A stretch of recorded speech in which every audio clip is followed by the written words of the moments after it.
계속되는 코로나 상황 속에서 우리가 사랑했고 그리고 여전히 사랑하는 공동체가 다시 한번 회복될 수 있는가 하는 질문을 우리는 때로는 하게 됩니다. 오늘 말씀에서 와 같이 주전 600년경 이러한 동일한 질문을 가지고 있었던 한 선지자가 있었습니다. 그것은 오늘 말씀의 주인공인 하박국입니다. 하박국은 아마도 성전에 들어갔을 것입니다. 그리고 성전에 엎드려 기도를 시작했습니다. 당시 이스라엘이라고 하는 나라는 절대 절명의 위기에 처해 있습니다. 왜냐하면 갈대아, 즉 바빌론이라고 하는 거대한 큰 제국의 침략을 받고 있었어요. 그래서 하박국이 언제쯤 쓰여졌나 보니까 한 BC 605년경 그쯤 어딘가에 쓰여졌다. 그때는 언제냐 하면 바벨론이라고 하는 큰 제국이 이스라엘에 침략해 들어와서 1차 강제 징용을 한 때입니다. 역사학자들은 때로는 혀를 잘라버리기도 하고 그들에게 똑똑한 사람들은 다 데리고 쓸만한 사람 데리고 가서 자기 나라에 부역을 하게 하는 거죠. 그 안에는 우리가 잘 알고 있는 누가 있습니까? 다니엘이 있죠. 다니엘. 그러한 때인 거예요. 나라가 이 풍정등화, 이 바람 앞에 있는 촛불처럼 위태로운 이때에 하박국이라고 하는 선지자는 이 위기를 어떻게 극복할 것인가 라고 하는 질문을 가지고 하나님 앞에 기도하러 갔습니다. 나라가 망하면 우리의 가정도 사업도 우리의 꿈도 다 파편처럼 흩어지게 됩니다. 그들의 꿈이 흔들리고 그들의 존재가 흔들리고 있었던 이 심각한 위기 속에 하박국은 성전에 들어가서 엎드렸습니다. 그리고 기도했습니다. 아니 어쩌면 기도할 수밖에 없었을 것입니다. 기도 외에 할 수 있는 것이 무엇이 있었겠습니까? 그것이 하박국 말씀의 전체이고 또 오늘 함께 봉독한 하박국 3장의 이야기입니다. 하박국 3장 1절에 보면 시기 오롯에 맞춘 선지자 하박국의 기도라 이렇게 이야기하죠. 기도를 하고 있는 것입니다.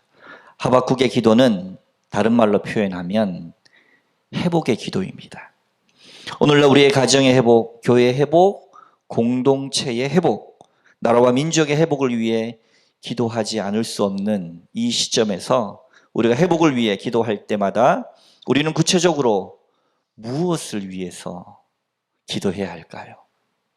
하박국이 기도하며 붙들었던 중요한 것들이 있었습니다. 공동체 회복, 여러분의 개인과 또 가정과 여러분의 꿈을 위해 붙잡아야 할 것을 오늘 하박국 3장을 통해서 나누고 싶습니다. 그 첫 번째는 하나님의 긍휼입니다. 우리 함께 봉독했던 하박국 3장 2절 말씀을 다시 한번 봉독해 보겠습니다. 시작. 여호와여 내가 주께 대한 소문을 듣고 놀랐나이다. 여호와여 주는 주의 일을 이 수년 내에 부응하게 하옵소서. 이 수년 내에 나타내시옵소서. 진노 중에라도 긍휼을 잊지 마옵소서. 아멘. 우리가 한때 부흥 2000 이런 찬양을 뜨겁게 불렀던 때를 기억하십니까? 때는 바야흐로 22년 전입니다. 벌써 20년이 넘은 찬양들이네요. 그때 많이 우리가 봤던 구절이 바로 이 하박국 3장 2절입니다. 부흥이라고 하는 이 단어, 이것은 히브리어로 카야인데 라이브, 영어로 하면 라이브, 살다, 생명, 이런 뜻입니다. 죽은 것이나 다름없는 것을 다시 살리시는 하나님. 육안으로 보기에는 희망이 없는데 하나님을 갈망함을 통해서 다시 회복시키시는 하나님. 다시 살리신다. 부흥. 영어로 하면 revival이죠. 다시 생동감 있게 한다. 다시 살리신다. 물론 실행하신다, 이런 의미도 있습니다. 하나님께서 하나님의 일을 실행하신다. 하나님의 일을 하시는 것이 무엇입니까? 우리를 회복시키시는 것입니다. 하나님 일이 무엇입니까? 우리를 회복시키시는 일이십니다. 그러한 부흥이 우리의 가정의 교회에, 이 나라와 민족 가운데 더 넘쳐나게 되기를 주님의 이름으로 축복합니다. 부흥하게 하소서. 리바이벌. 다시 살리신다. 다시 살려주십시오. 라는 것입니다. 저는 이 부흥이라는 단어를 오늘날 우리의 단어로 바꾼다면 회복이 아닌가라는 생각을 합니다. 그런 의미에서 우리 2절 말씀을 읽는데 부흥을 회복으로 바꿔서 한번 읽어보도록 하겠습니다. 다시 한번 읽어보겠습니다. 2절입니다. 시작. 소문을 듣고 놀랐나이다. 여호와여, 주는 주의 일을 이 수년 내에 회복하게 하옵소서. 이 수년 내에 나타내시옵소서. 진노 중에라도 긍휼을 잊지 마옵소서. 아멘. 그렇죠. 이 수년 내에 회복을 이루어 주십시오 라고 하는 말입니다. 그리고 진노 중에라도 긍휼을 잊지 말아 달라라고 이야기합니다. 그런데 어떤 배경에서 이 하박국 선지자는 이 진노 중에라도 긍휼을 잊지 말아 달라라고 기도했을까요? 어떤 배경이었을까요? 하박국 1장에 보면 어찌하여 라고 하는 말이 자주 등장합니다. 어찌하여. 예를 들어볼까요? 우리 하박국 1장 3절에도 어찌하여가 있지만 우리 대표적으로 1장 13절 말씀, 1장 13절 말씀을 함께 읽어보겠습니다. 하박국 1장 13절을 말씀 한번 읽어봅니다. 시작. 악을 참아 보지 못하시며 배역을 참아 보지 못하시거늘 어찌하여 거짓된 자들을 방관하시며 악인이 자기보다 의로운 사람을 삼키는데도 잠잠하시나이까. 우리가 아무리 못났거니 하나님의 선민인데 우리를 저 악한 바벨로니아 사람들이 이토록 짓밟고 강제징용을 데려가고 못 살게 하고 고문하고 압박하는 것을 하나님 왜 바라만 보십니까? 왜 바라만 보십니까? 그렇죠? 차마 눈 뜨고는 못 볼 이러한 것들을 왜 우리로 하여금 보게 하십니까? 이 참담한 장면들을 하나님 우리에게 왜 허락하셨습니다? 어찌하여 왜 그렇습니까? 라고 이야기합니다. 이 구절을 읽는데 제 가슴속을 툭 치는 사건이 하나가 생각이 났어요. 최근 뉴스에 많이 나오고 있는 수원 세모녀 사건입니다. 멀지도 않은 것 같아요. 수원 여기 건성구에 있는 수원시청역 근처인 것 같은데 60대 어머니 한 분, 그리고 40대 두 딸인데 어머니는 암에 그리고 자녀들은 아마 지병이 있었던 것으로 파악이 됐죠. 보험료도 내지 못하고 하니까 긴급 구조를 위해서 확인해 보니까 이분들의 집 주소는 화성이었던 거예요. 네, 화성에서 찾고 방문했는데 집 주소가 맞지 않으니까 거기서 이제 끝낸 것이죠. 이분들은 실제로 수원시 건성구 쪽에서 사시다가 마지막 유서를 남겨놓고 세 분은 자신의 삶을 포기합니다. 유서의 끝자락에는 이렇게 남겨져 있었다고 하죠. 미안합니다. 미안합니다. 가난하고 억눌리고 아픈 사람들의 입에서 나와야 하는 말은 미안합니다입니다. 미안합니다. 권세를 누리고 부가 많고 힘이 강력한 자들에게 있어서 나오기 힘든 말, 가난하고 힘든 자들에게 입에서 마지막 생명을 끊고 유서에 남긴 말, 미안합니다. 우리가 뉴스를 통해서도 계속 반복되니까 보셨던 분 많지만 2014년에 똑같은 사건이 있었죠. 송파 세모녀 사건. 네. 이런 것들을 보면서 아마 성경의 저자는, 하박국의 저자는 똑같이 우리에게 이야기하는 것 같습니다. 어찌하여 우리로 이런 것들을 계속해서 보게 하십니까? 보지 못할 것을 왜 자꾸 하나님 보게 하십니까? 마음 아프며 가슴을 찢으며 아마 선지자는 오늘도 똑같은 음성으로 우리에게 이야기하고 있는 줄도 모르겠습니다. 계속해서 하박국 선지자는 1장 14절에서 이렇게 이야기합니다. 주께서 어찌하여 사람을 바다의 고기 같게 하시며 다스리는 자 없는 벌레같이 하시나이까.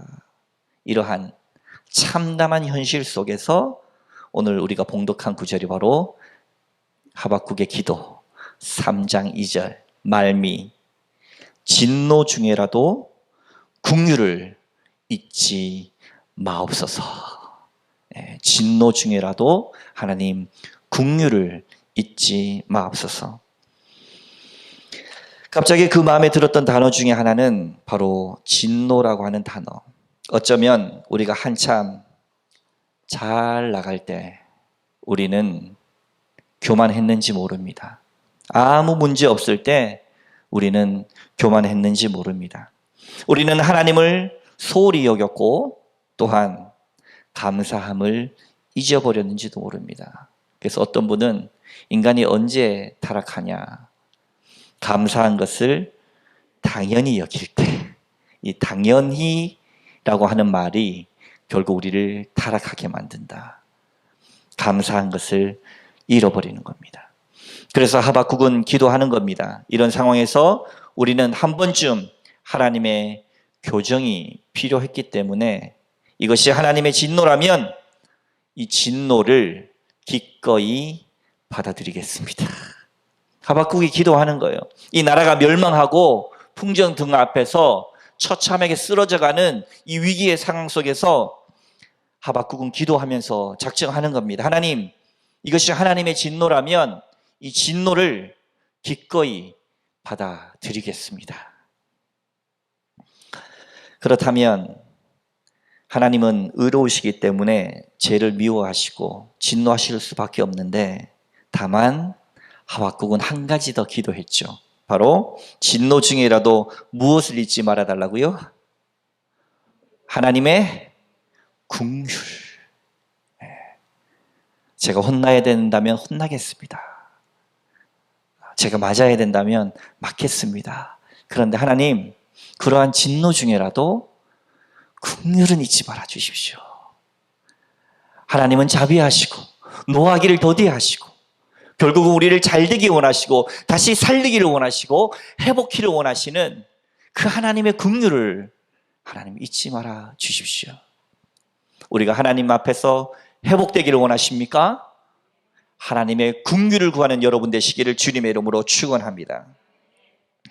제가 얼마 전에 운전을 하는데 지인을 옆에 태우고 가다가 갑자기 여기서 내려야 된대요.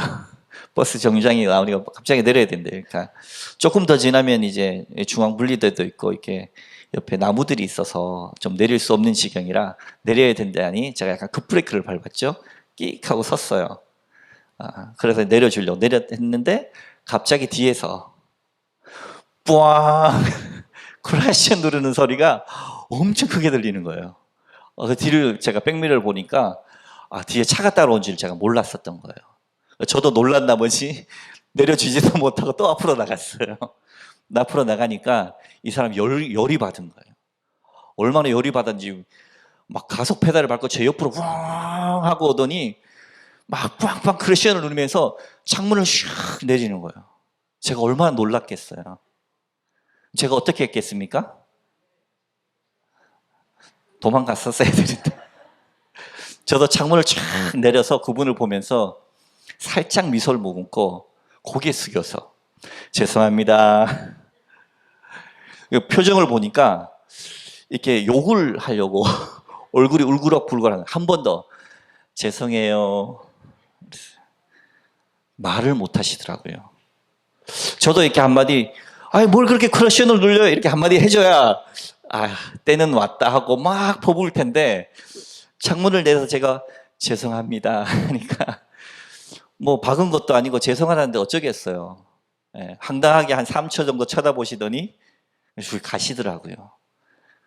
저에게 긍휼을 베풀어 주셨습니다. 예, 죄송하다니까요. 죄송하다니까요.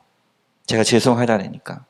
여러분, 하나님이 여러분에게 언제 긍휼을 베푸시겠습니까? 하나님은 진노 중에라도 언제 여러분에게 긍휼의 마음을 잊지 않으시겠습니까? 어떤 상담하시는 분이 있는데 어떤 분이 와서 그분께 상담을 하는 거예요. 멘토 같은 분인데 상담의 내용은 이렇습니다.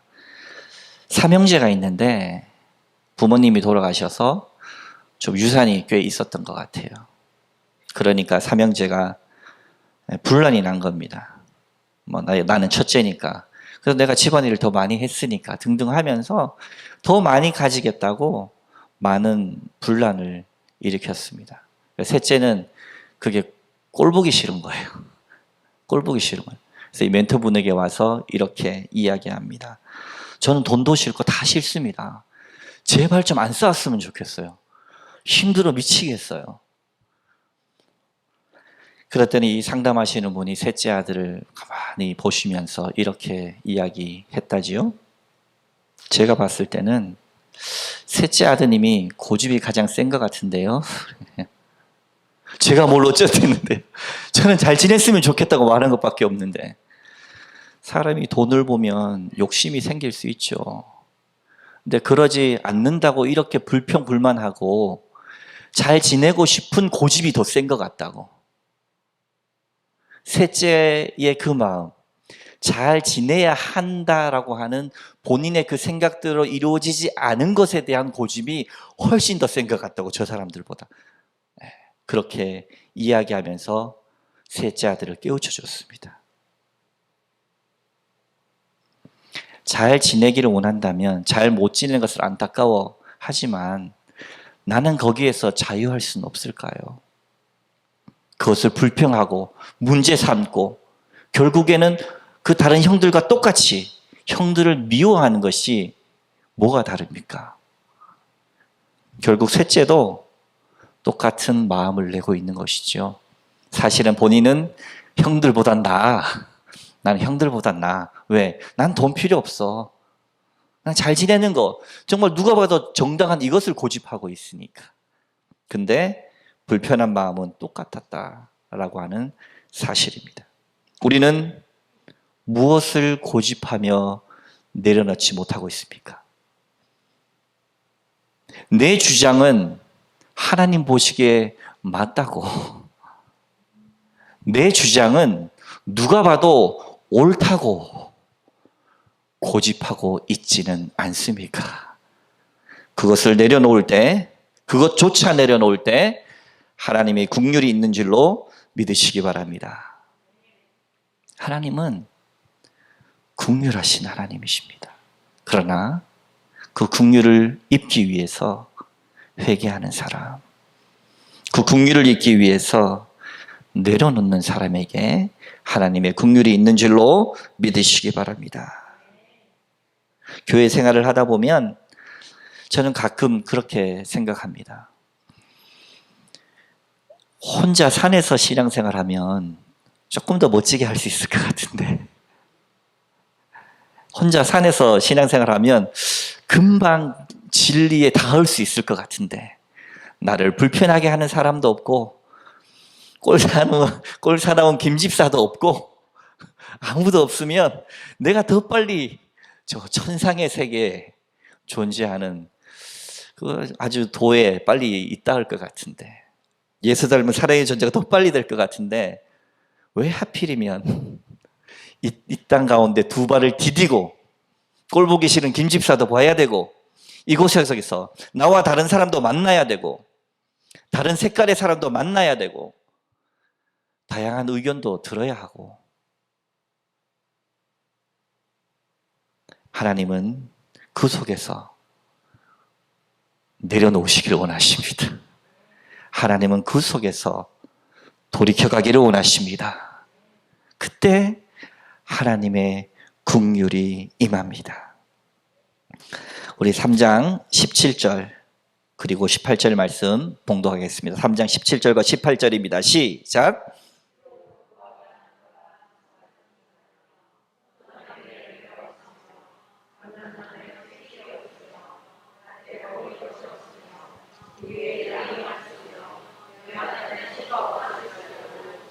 나는 여호와로 말미암아 즐거워하면 나의 구원의 하나님으로 말미암아 기뻐하리로다. 아멘. 바빌론이 쳐들어왔으니 농사를 어떻게 지었겠습니까? 무화과가 나무가 무성치 못하고 항상 열매가 주렁주렁 열렸던 포도나무에 열매가 없고 1년치 연봉 다 사라지고 감람나무에 소출이 없고 밭에 먹을 것이 없고 우리의 양이 없고 외양간에 소가 없는 지경에 처했습니다. 다 빼앗기는 겁니다. 전쟁 중에 뭘 할 수가 있겠습니까? 사실은 생각해 보면 이것은 당연히 누렸던 축복들입니다. 축복들. 제가 집에 들어가면 세 자녀가 저를 기다립니다. 그래서 한날은 보통 이제 언젠가는 작은 빵을 들고 가기도 하고 예쁜 스티커를 들고 가기도 하고 뭘 이렇게 재미가 들려서 짜끔만한 것을 들고 갔어요. 그랬더니 이제 제가 비밀번호만 띡띡띡 누르면 안에서 야단이 납니다. 와! 쿵쿵쿵쿵 쫓아오는 소리가 들려요. 첫째일까요? 둘째일까요? 셋째일까요? 어떻게 잘하세요? 셋째가 쫓아와서 아빠! 하고 와서 안깁니다. 그리고 그 다음 내뱉는 이야기가 있어요. 뭐라고 얘기했을까요? 아빠 뭐 안 가져왔어? 오늘은 뭐 안 가져왔어? 그래요. 그럼 뭐 이렇게 뭐라도 이게 주고 했습니다.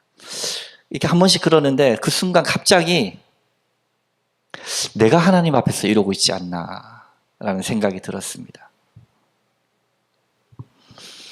하나님 앞에서 하나님이 주시는 축복, 하나님이 누리게 하셨던 것들만 바라보느라 하나님 자체를 바라보지 못했던 것 같아요. 하나님이 베풀어 주셨던 무화과 나무와 포도나무 열매와 감람나무 소출과 이러한 것들만 보느라 실제 하나님 자체를 보지 못한 것 같아요. 예. 하은이가 저를 안 보고 제 손만 쳐다보는 것처럼 네. 저도 하나님의 손만 쳐다봤지 하나님의 얼굴을 쳐다보지 못했구나. 이런 생각을 했습니다. 그런데 모든 것이 다 사라지고 나서야 18절의 말씀에 이렇게 고백하죠. 다시 한번 봉독할까요? 18절 읽습니다. 시작.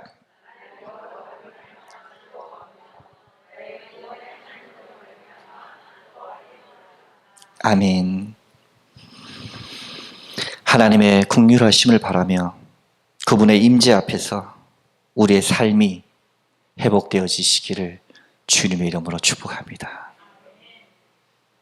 하나님을 바라보면서 하나님 자신의 임재, 하나님 주시는 것 말고 하나님 그 자신의 임재 속에서 우리의 삶이 아름답게 회복되어지시는 여러분 다 되어지시기를 주님의 이름으로 축원합니다.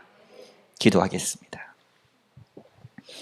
하나님 고맙습니다. 오늘도 이렇게 주님의 귀한 전에 나와 말씀 듣게 하시고 깨닫게 하셨사오니 그 말씀 따라 우리가 아름답게 삶으로 번역하며 살아낼 수 있도록 인도하시고 하나님의 긍휼을 경험하는 사람, 하나님의 임재를 경험하는 사람들이 다 될 수 있도록 하나님 함께하여 주시옵소서. 감사드리며 걸어가신 예수 그리스도 이름으로 기도하옵나이다. 아멘.